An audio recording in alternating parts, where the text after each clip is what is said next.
할렐루야. 온라인으로 수요 예배 함께 하시는 여러분들을 주님의 이름으로 사랑하고 축복합니다. 시간도 우리 눈에 보이지는 않지만 함께 예배 자리에 나온 형제자매들 기억하시고 또 우리 함께 예배 드리는 가족분들 또 서로 축복하고 안아주시면서 우리 함께 예배의 자리로 나아가겠습니다. 당신은 하나님의 당신은 하나님의 언약 안에 있는 축복의 통로 당신을 통하여서 열방이 주께 돌아오게 되리. 우리 다시 한번 축복합니다. 당신은 하나님의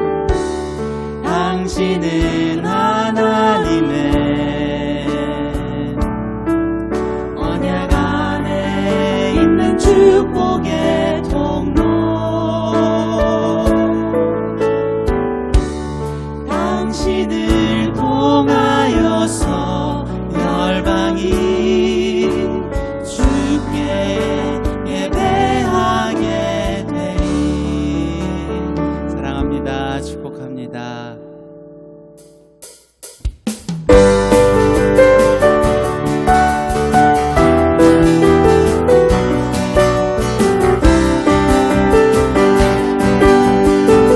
함께 찬양합니다. 천국은 마치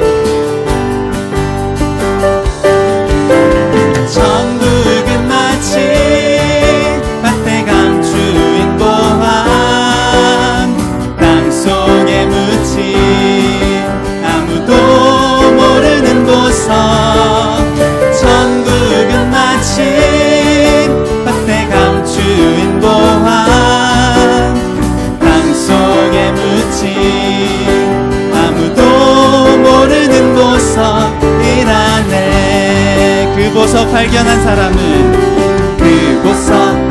사람은 기뻐 뛰며 집에 돌아감. 집 팔고 땅 팔고 냉장고 팔아 기어이 그 밭을 사고 말 거야. 천국은 마치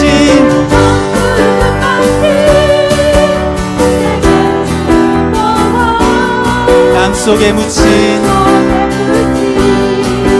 아무도 모르는 보석 천국은 마치 밭에 감추인 보암 땅속에 묻힌 아무도 모르는 보석이라네. 그 보석 발견한 사람은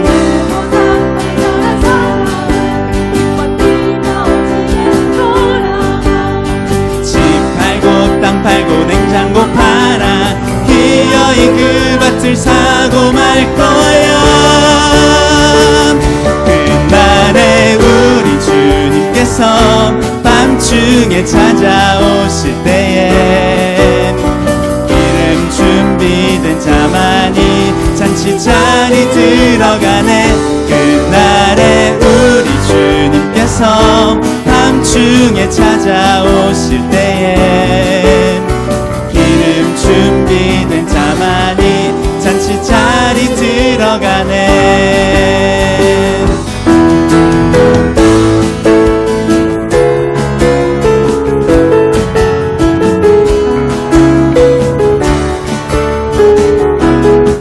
우리 지금 함께 율동하시며 기쁨으로 찬양합니다. 내 안에 부어주소서 성령의 충만한 기름을 내 안에 충만케 하소서. 성령의 기름을 내 안에 부어주소서. 성령의 충만한 기름을 내 안에 충만케 하소서. 성령의 기름을 내게 기름 가득할 때 주의 복음 전할 수 있네. 내게 기름 가득할 때 주의 사랑 베푸네. 그날에 우리 주님께서 밤중 밤중에 찾아오실 때에 기름 준비된 자만이 잔치 자리 들어가네. 그날에 우리 주님께서 밤중에 찾아오실 때에 기름 준비된 자만이 잔치 자리 들어가네. 그날에 우리 주님께서 밤중에 찾아오실 때에 기름 준비된 자만이 잔치 자리 들어가네.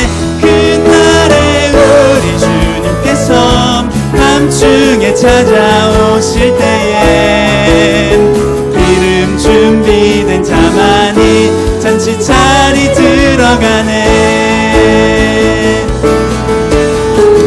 할렐루야.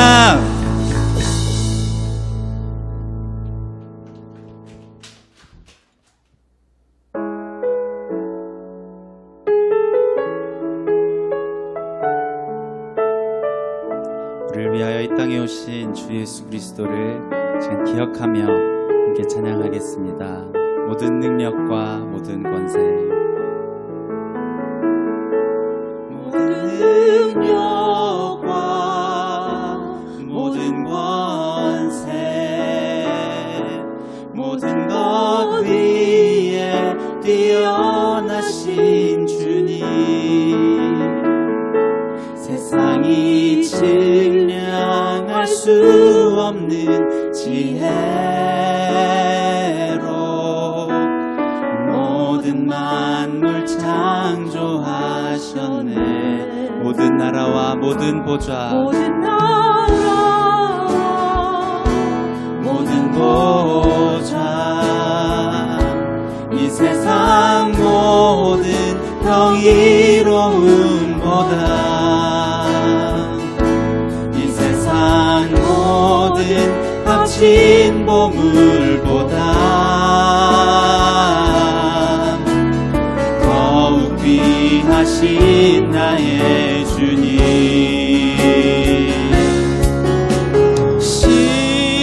십자가 고통당하사 버림받고 외면당하셨네.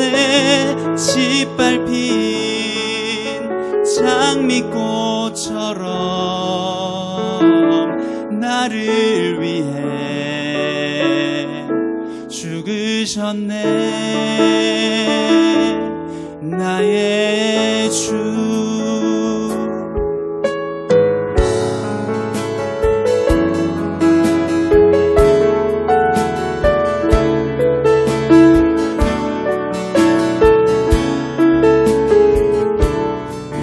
고백합니다. 모든 능력과 모든 권세, 모든 능력과 모든 권세, 모든 것 위에 뛰어나신 주님, 세상이 증량할 수 없는 지혜로 모든 만물 창조하셨네. 모든 나라와 모든 보좌,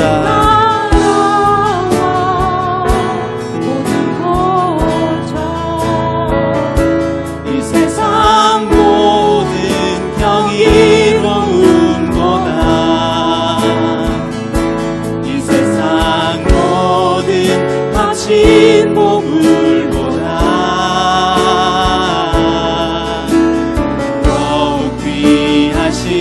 나의 주님, 십자가 고통당하사 십자가 고통당하사 버림받고 외면당하셨네. 짓밟힌 장미꽃처럼 나를 위해 죽으셨네.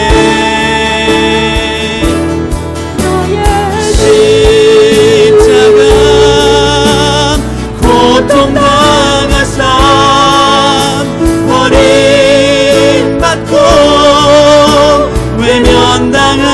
주셨네. 짓밟힌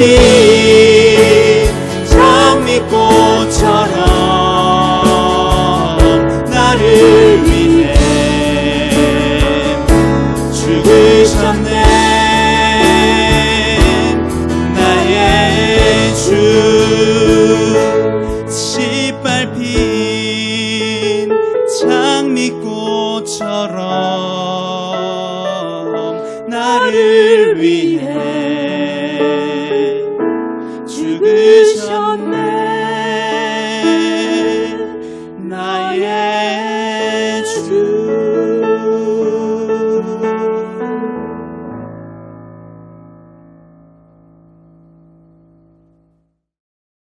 사랑과 은혜가 충만한 하나님 아버지 감사합니다.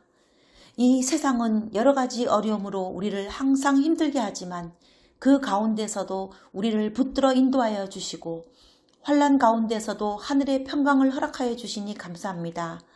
어떤 일이 닥치더라도 우리가 하나님만 의지하고 나아갈 때에 우리를 하나님의 자녀로 삼아주시고 우리 손을 꼭 붙잡아 주시는 하나님을 믿고 의지할 수 있음에 감사합니다.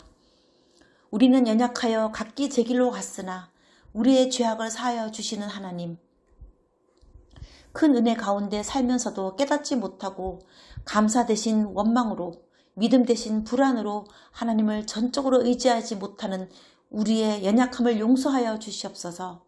부지불식간에 원죄에서 비롯된 그 완악함을 하나님 앞에 자복하오니 다 용서하여 주시고 날마다 죄악의 길에서 점점 더 멀어져 하나님을 닮아가는 깨인 신앙인들이 되도록 인도하여 주시옵소서. 그동안 많은 성도들이 한국으로 귀국하는 가운데 또 새로운 가족들이 등록하였습니다. 우리 공동체의 모습은 여러 가지로 달라졌지만 하나님을 향한 사랑과 복음에 대한 갈망은 한결같이 지켜지며 계속 이 땅에서 빛과 소금의 역할을 충실히 감당하는 교회가 되게 하여 주시고 땅끝까지 이르러 하나님의 복음을 전파하는 소명을 잊지 않는 교회가 되게 하여 주시옵소서. 우리 교회를 귀하게 섬기시는 한민 이건미 목사님에게 함께하여 주시어 하나님이 허락하신 귀한 사명을 감당하는 데 부족함이 없도록 영육간의 강건함을 허락하여 주시고 말씀의 영역을 더하여 주시옵소서. 또한 귀한 선물 소명과 소원이를 눈동자같이 지켜주시며 그 자녀들을 통하여 하나님의 돌보심을 날마다 직접 체험하는 가운데 때로는 힘들고 지칠 때라도 허락하신 사명을 기쁨으로 감당할 수 있도록 능력에 능력을 더하여 주시옵소서. 또한 온라인으로 드려지는 예배를 위하여 섬기는 귀한 손길 가운데 하나님의 큰 권능을 부어주시어 비록 온라인으로 드려지는 예배일지라도 불같은 성령님의 능력이 함께 예배에 참여하는 모든 사람들 가운데 불의 혀처럼 부어지도록 예배에 깊이 집중할 수 있는 고품질의 방송을 송출할 수 있도록 인도하여 주시옵고 그 모든 수고가 하나님께 상달되기를 기도합니다. 이 시간에도 세계 만방에서 질병의 위험을 무릅쓰고 용기 있게 하나님이 주신 복음 전파의 사명을 감당하고 있는 선교사님들을 하나님 앞에 올려드립니다. 하나님의 능력으로 코로나 바이러스를 막아주시고 그들의 가정을 보호하여 주시옵소서. 그들이 안전한 곳으로 피신하여 편안히 지낼 수도 있었지만 주신 사명을 따라 험한 곳을 마다하지 않고 그 주신 사명을 충성되이 감당하고 있사오니 하나님이 친히 지켜주시고 그들의 그 헌신적인 사랑을 통하여 그들이 밟는 땅마다 성령님의 능력이 임하여 세상을 변화시키는 역사를 허락하여 주시옵소서. 오늘도 귀한 말씀을 전해주시는 한민 목사님께 함께하여 주시어 말씀의 능력을 더하여 주시고 이 말씀이 성도들 마음에 살아 역사하며 날마다 하나님과 동행하며 목적 있는 삶을 살아가는 우리 성도들 되게 하여 주시옵소서. 오늘 올려드려지는 예배 가운데 함께 하실 여호와를 찬양하며 주 예수 그리스도의 이름으로 기도합니다. 아멘.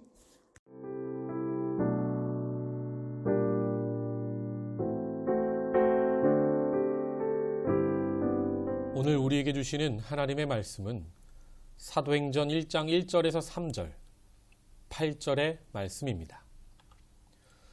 데오빌로여, 내가 먼저 쓴 글에는 무릇 예수께서 행하시며 가르치기를 시작하심부터 그가 택하신 사도들에게 성령으로 명하시고 승천하신 날까지의 일을 기록하였노라. 그가 고난받으신 후에 또한 그들에게 확실한 많은 증거로 친히 살아계심을 나타내사 40일 동안 그들에게 보이시며 하나님 나라의 일을 말씀하시니라. 오직 성령이 너희에게 임하시면 너희가 권능을 받고 예루살렘과 온 유대와 사마리아와 땅 끝까지 이르러 내 증인이 되리라 하시니라. 아멘. 사도행전 이야기라는 제목의 말씀으로 은혜 나누겠습니다. 사도행전은 누가복음의 속편입니다. 누가는 고등교육을 받은 헬라인으로 누가복음을 처음 쓸 때부터 이 다음 편인 사도행전과 이어지는 구조를 준비하고 글을 썼습니다. 그래서 누가복음에는 예루살렘을 강조하고 있고 이방인을 강조하고 소외된 자들을 강조했던 것입니다.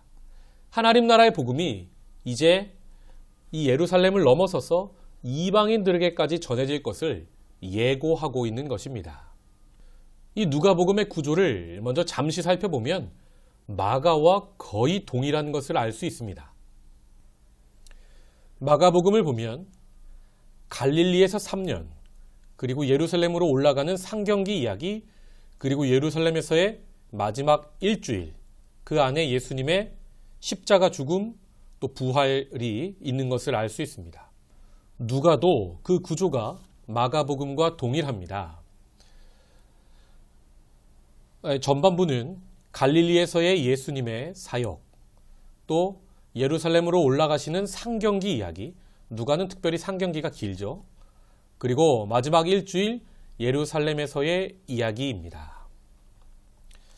특별히 누가복음은 마가복음보다 예루살렘이 굉장히 강조되고 있습니다.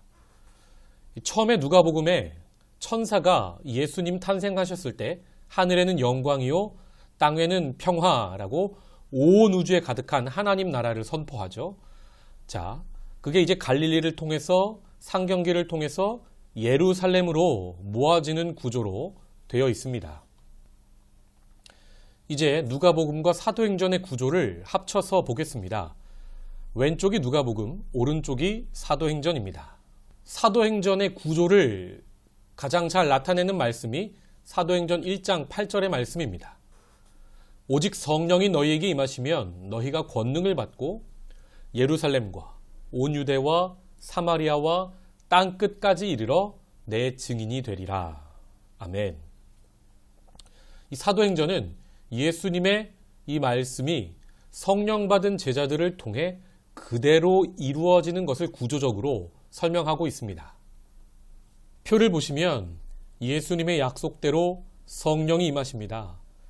그래서 복음이 예루살렘까지, 온 유대까지, 사마리아까지 전파되는 이야기가 12장까지 기록되어 있고 13장에는 안디옥 교회에 바나바와 바울이 선교사로 파송되어 아시아의 복음을 전하고 또 16장에서는 성령께서 인도하셔서 바울이 밤중에 기도하다가 환상 중에 마케도니아 사람 하나가 와서 우리를 도우라 라는 환상을 보고 복음을 들고 유럽으로 건너간 이야기. 그래서 로마까지 복음을 전한 이야기가 28장까지 기록되어 있습니다. 이 이야기의 주요 인물은 크게 두 사람입니다. 예루살렘과 온 유대와 사마리아 12장까지는 베드로 중심의 사역이 나타나 있고 13장에서 28장 로마까지 복음이 전해지는 이야기에는 이방인의 사도 바울이 중심으로 나타나 있습니다.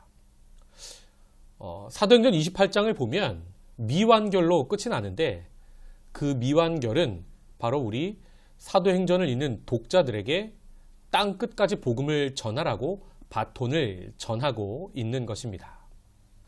오늘은 베드로 중심의 12장까지 사도행전의 전반부를 살피고 다음 시간에 이어서 바울 중심의 13장에서 28장까지 사도행전 후반부를 공부하겠습니다. 사도행전의 전반부는 하나님 나라 복음이 예루살렘, 온 유대, 사마리아까지 전해지는 이야기입니다. 장별로 그 중요한 흐름을 살펴봅니다. 먼저 1장. 복음서에서 예수님 공생의 첫 번째 말씀이 무엇이었는지 기억하십니까? 하나님의 나라가 가까이 왔으니 회개하고 복음을 믿으라 였죠. 사도행전 1장을 보면 죽음에서 부활하신 예수님께서 40일 동안 그 부활하신 본인을 보여주시며 하신 말씀도 바로 하나님 나라에 관한 것이었습니다. 1장 3절. 40일 동안 그들에게 보이시며 하나님 나라의 일을 말씀하시니라. 그리고 곧 제자들이 성령으로 세례받아서 복음이 예루살렘을 넘어 유대를 넘어 사마리아를 넘어 아시아 유럽을 넘어 로마까지 가고 땅끝까지 복음 전하게 될 것을 말씀하고 계십니다. 이 말씀을 마치신 후 예수님은 승천하시고 120명의 제자들은 마가다락방에 모여 오롯이 기도에 힘쓰게 됩니다. 성령이 임하기 전 그들은 죽은 가룟 유다 대신에 제비를 뽑아 mattia라는 사람을 세워서 12제자 체제를 다시 갖추게 됩니다. 이스라엘의 12지파를 대신할 새 이스라엘인 교회의 12사도를 준비한 것입니다. 이렇게 약속하신 성령을 받으려면 체제를 준비하는 것이 참 중요합니다. 그리고 그들은 계속 기도하며 약속하신 성령을 기다립니다. 2장. 예수님 승천으로부터 약 10일 후에 오순절입니다. 그날에 성령이 임하십니다. 요한은 물로 세례를 베풀었으나 나는 성령과 불로 세례 주시겠다는 그 약속이 성취되는 것입니다. 당시 오순절을 지키러 천하 각국에서 경건한 유대교인들이 예루살렘에 모였다가 이 성령 받은 사람들이 각 나라의 언어들로 말하는 것을 듣고 놀라게 됩니다. 그리고 그 상황에 베드로가 요엘서 말씀, 말세에 내가 내 영을 모든 육체에 부어주리니 너희의 자녀들은 예언할 것이요 너희의 젊은이들은 환상을 보고 너희의 늙은이들은 꿈을 꾸리라. 이 예언이 이루어졌다고 선포합니다.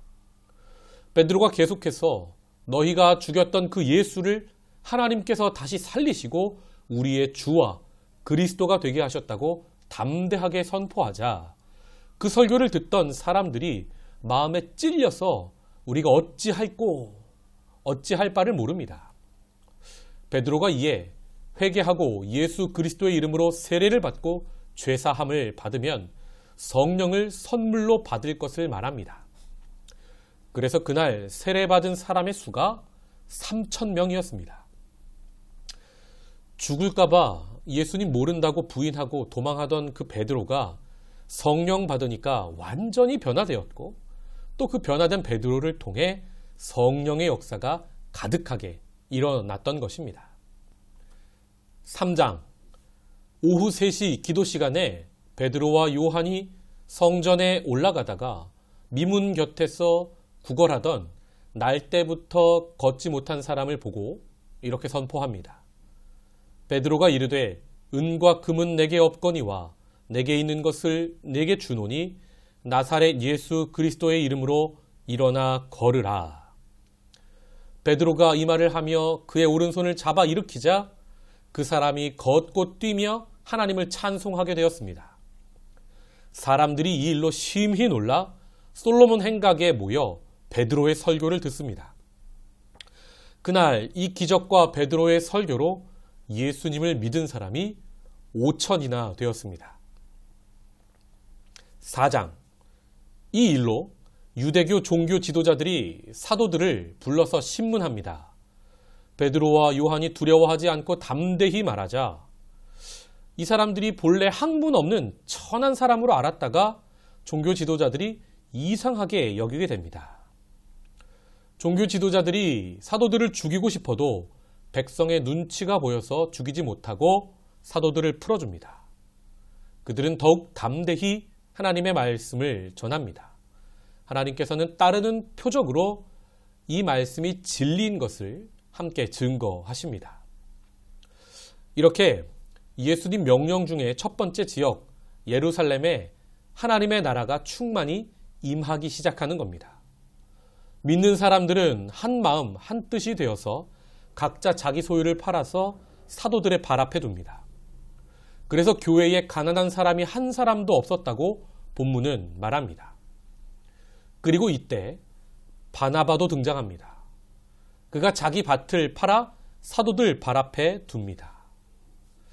하나님 나라의 복음이 구약의 희년과 같다고 제가 말씀드렸는데, 그들은 구약에서부터 흘러오는 그 복음이 희년인 것을 제대로 알고 있었던 것입니다. 5장, 아나니아와 삽비라라는 부부도 은혜를 받습니다. 그래서 감동받아서 밭을 팔아 가난한 자들을 위해 쓰려 합니다. 그런데 막상 밭을 팔자 돈이 큰 것을 보고 욕심이 생겨서 그만 대부분은 감추고 얼마만 전부인 양 사도들 발 앞에 거짓으로 둡니다. 이게 전부라고 베드로 앞에서 거짓말하다가 아나니아가 먼저 죽고 후에 삽비라도 혼이 떠나 죽게 됩니다.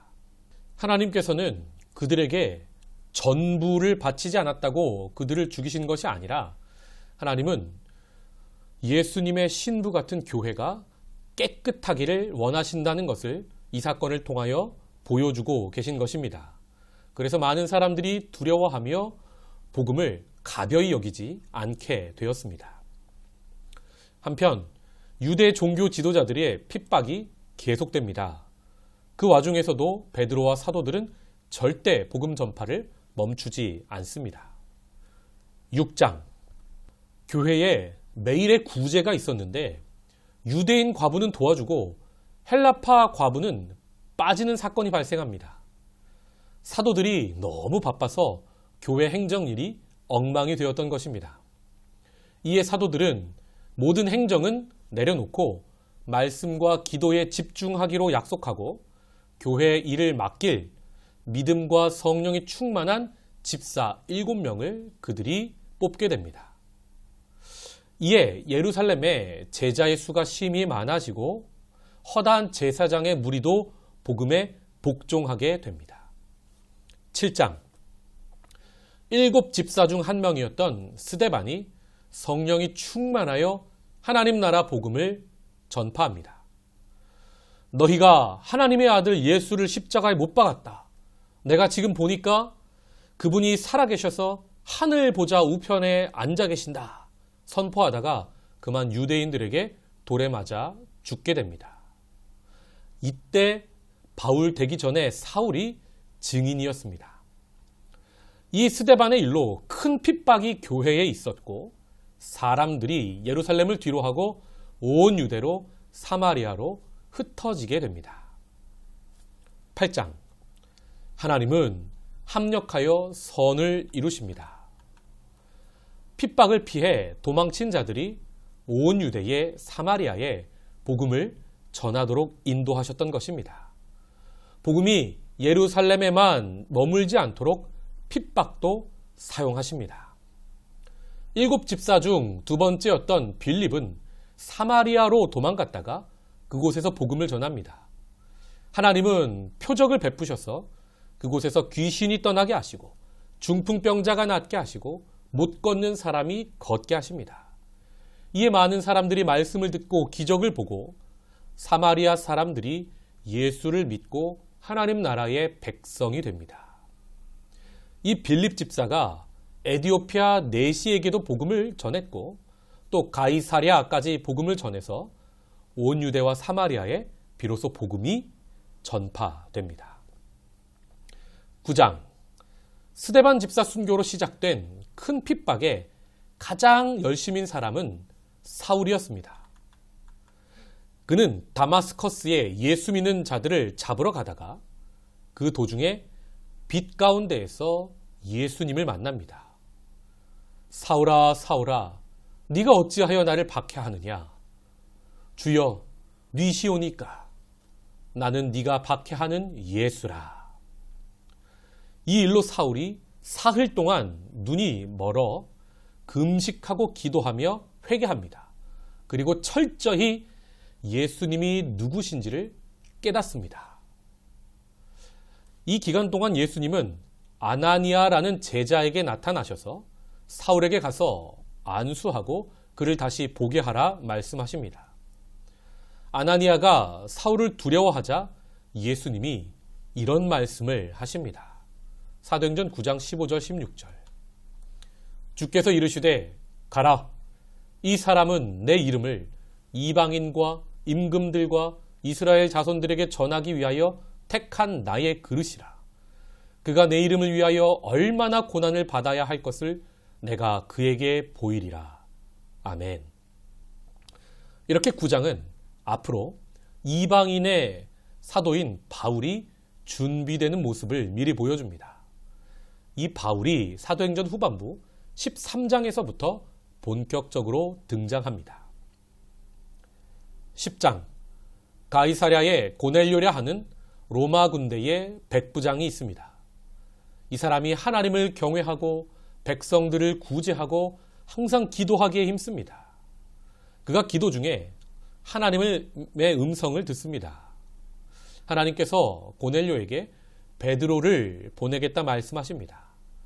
그래서 고넬료가 사람을 보내 베드로를 초청합니다. 이때가 오후 3시경이었는데 베드로도 이때 기도하고 있었습니다. 기도하다가 환상을 봅니다. 하늘에서 한 그릇이 내려오는데 그 안에 가득한 가증한 짐승이 있었습니다. 하나님께서는 이것을 먹으라 하시고 베드로는 내가 날 때부터 이것을 먹지 않았습니다. 거절하죠. 이 환상이 3번이나 계속됩니다. 그리고 베드로가 이 환상이 무슨 뜻인고 묵상하는 중에 고넬료가 보낸 사람이 도착합니다. 그래서 하나님의 뜻으로 알고 베드로가 고넬료의 집에 가서 복음을 전합니다. 이 고넬료의 집에서 베드로가 설교할 때 성령이 말씀을 듣는 모든 자들에게 내려오십니다. 베드로가 이것을 보고 이방인도 성령 받는 것을 봅니다. 크게 놀라게 됩니다. 그때야 비로소 자신이 본 환상이 바로 이것이었음을 깨닫습니다. 11장, 베드로가 예루살렘 교회에 돌아가서 이방인에게도 성령이 임한 것과 자신이 본 환상을 전합니다. 그래서 많은 사람들이 이제 복음이 이방에까지 전해져야 한다는 것을 깨닫습니다. 예수님이 승천하실 때 그렇게 말씀하셨는데 그들이 아직은 다 이해하지 못하고 있었던 것입니다. 그만큼 유대 민족을 넘어선다는 것이 너무나 어려운 일이었던 것입니다. 그들은 강한 고정관념에 사로잡혀 있는 자들이었습니다. 한편 스데반의 순교로 시작된 큰 박해로 인해 믿는 자들이 베니게, 구브로, 안디옥까지 이르게 되고 그곳에도 교회가 생기게 됩니다. 이에 예루살렘 교회는 이 기쁜 소식을 듣고 바나바를 안디옥 교회의 담임 목사로 파송합니다. 그 바나바는 안디옥에서 사역하다가 사람이 더 필요한 것을 느끼고 다소에 가서 비로소 사울을 데려와 함께 사역하게 됩니다. 바나바와 사울과 이 안디옥의 사람들이 말씀이 충만하고 성령이 충만합니다. 그래서 이제 후에 13장을 보면 바울과 바나바가 기도하고 금식하는 중에 성령께서 이들을 따로 세워 선교사로 파송하라는 음성을 듣게 되는 것입니다. 12장, 유대를 다스리던 헤롯 왕이 교회를 핍박하여 야고보 사도를 죽입니다. 이때 베드로도 잡혀 옥에 갇히게 되는데 한밤중에 주의 천사가 나타나 베드로를 구해줍니다. 아직은 베드로가 할 일이 있는 겁니다. 같은 시간 사람들은 마가다락방에서 밤중에 열심히 기도하고 있었습니다. 근데 누가 문 두드리는 소리가 나서 로데라는 소녀가 나가서 목소리를 들어보니까 베드로인 겁니다. 들어가서 베드로가 왔다고 소리치자 사람들이 네가 미쳤다고 말하게 됩니다. 사람들이 긴가민가 해서 정말 문을 열자 베드로가 나타났고 다들 너무나 깜짝 놀라게 됩니다. 베드로는 모두를 조용히 시키고 그 밤에 교회를 예수님의 형제 야고보에게 맡기고 자신은 다른 곳으로 떠나게 됩니다. 이 야고보가 의인으로 불리고 낙타무릎, 기도하는 사람으로 불리는 그 주님의 형제, 예수님의 형제 야고보인 겁니다. 자, 베드로는 이제 교회를 야고보에게 맡기고 예루살렘을 떠났죠. 사도행전에서 베드로의 모습은 이제 더 이상 등장하지 않습니다. 그리고 베드로는 자신의 편지 베드로전서 후서에서 다시 등장합니다. 베드로전서 1장 1절. 예수 그리스도의 사도 베드로는 본도, 갈라디아, 갑바도기아, 아시아와 비두니아에 흩어진 나그네, 곧 하나님 아버지의 미리 아심을 따라 성령이 거룩하게 하심으로 순종함과 예수 그리스도의 핏부림을 얻기 위하여 택하심을 받은 자들에게 편지하노니 은혜와 평강이 너희에게 더욱 많을지어다. 아멘. 그럼 베드로가 이 베드로전서 편지를 쓴 곳은 어디입니까? 5장 13절. 택하심을 함께 받은 바벨론에 있는 교회가 너희에게 문안하고 내 아들 마가도 그리하느니라. 아멘. 베드로는 바벨론에까지 가서 교회를 세워 복음을 전하고 도망자 신세였던 마가를 받아주어 아들처럼 복음 안에서 길렀던 겁니다. 자신이 예수님에게 들었던 모든 설교, 예루살렘 전승이라 하죠, 학자들은. 이것을 아들 마가에게 전해서 그 마가가 비로소 최초의 복음서 마가복음을 썼던 것입니다. 베드로가 그 밤에 야고보처럼 순교하지 않고 주의 천사를 하나님께서 보내셔서 그를 구하시고 피난시키신 이유가 이거에 바로 마가에게 복음을 전하는 것에 있었던 것을 우리는 성경 전체를 통해 알게 됩니다. 그리고 초대교회 전승에 의하면 로마에 가서 복음 전하고 로마 교회에서 사역하던 베드로는 큰 환란의 때에 이제 도망을 가려 하죠. 그런데 환상 중에 예수님이 로마로 가시는 것을 만납니다. 그때 유명한 말, 코아바디스 도미네, 주여 어디로 가시나이까? 예수님께서 나는 네가 버리고 간 저 로마의 성도들을 위해 십자가에 못 박히러 간다.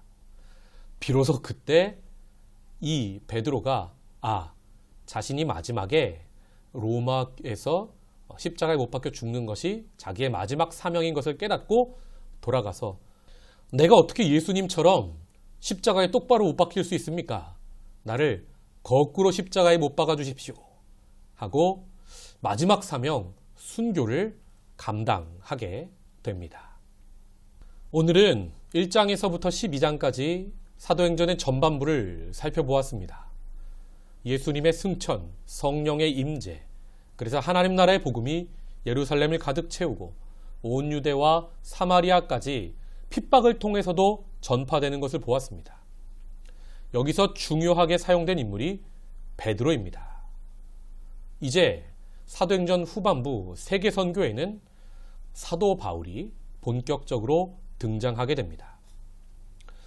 오늘 말씀을 통해 우리는 하나님께서는 핍박을 통해서도 복음이 한 곳에 머물지 않고 다른 곳에 퍼지게 역사하시는 것을 보았습니다. 성령께서는 어떠한 상황과 환경에도 복음이 전파되도록 역사하십니다.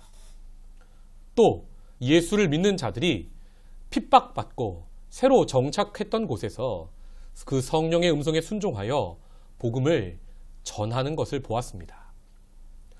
우리도 디아스포라, 흩어진 한인입니다. 우리를 부르신 자리는 싱가포르입니다. 이곳에서 우리도 때를 얻으나 못 얻으나 성령의 인도하심을 따라 하나님 나라 복음 전파에 힘쓰는 우리 되기를 소망합니다. 다음 시간에는 사도 바울의 1차, 2차, 3차 전도 여행을 통해서 하나님의 나라가 각 아시아와 또 유럽, 로마에까지 전파되는 것을 살펴보겠습니다. 기도하겠습니다. 하나님, 우리 교회도 우리 성도도 성령이 충만하여 어떠한 상황과 환경에서도 핍박을 넘어서 바쁨을 넘어서 하나님의 나라를 전하는 자들 되게 역사하여 주시옵소서. 예수의 왕되심과 주되심을 이 나라에도 서도 담대히 전파하는 우리 되게 하시고 그 복음을 먼저 삶으로 살아내는 예수님의 제자 되게 하여 주시옵소서. 계속되는 사도행전 성경 통독하는 성도들에게 크신 은혜를 베풀어 주시옵소서. 예수님의 이름으로 기도하옵나이다. 아멘.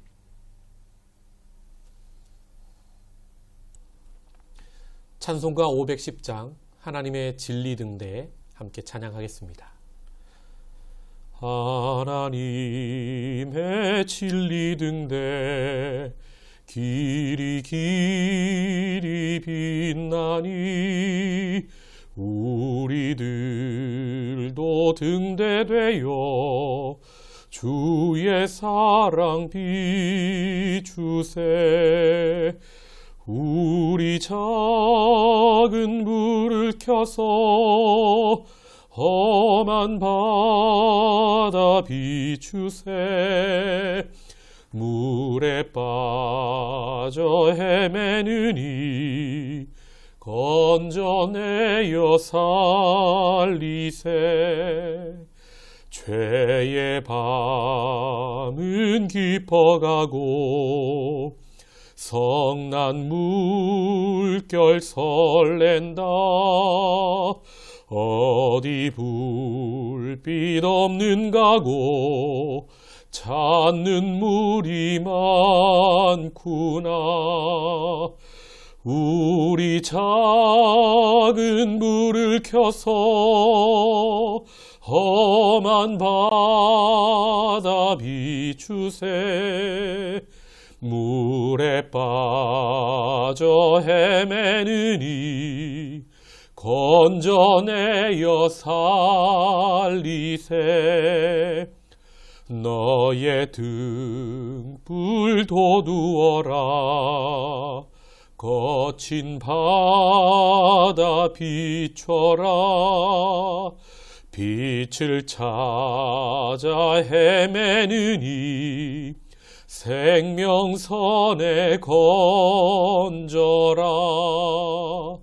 우리 작은 불을 켜서 험한 바다 비추세.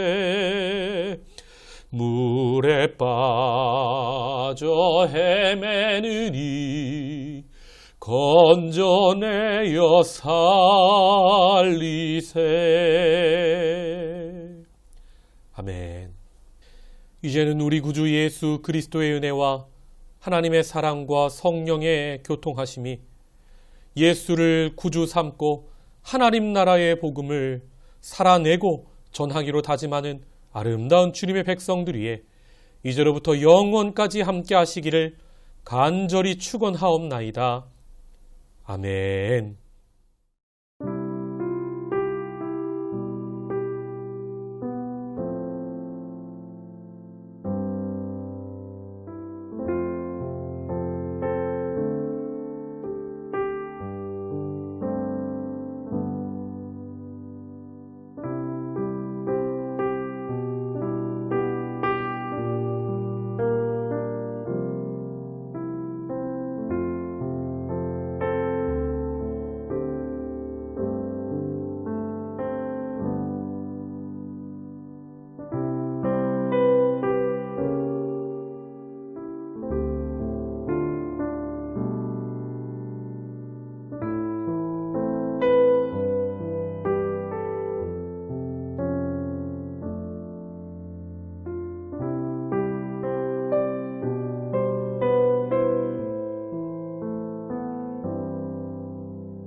있습니다.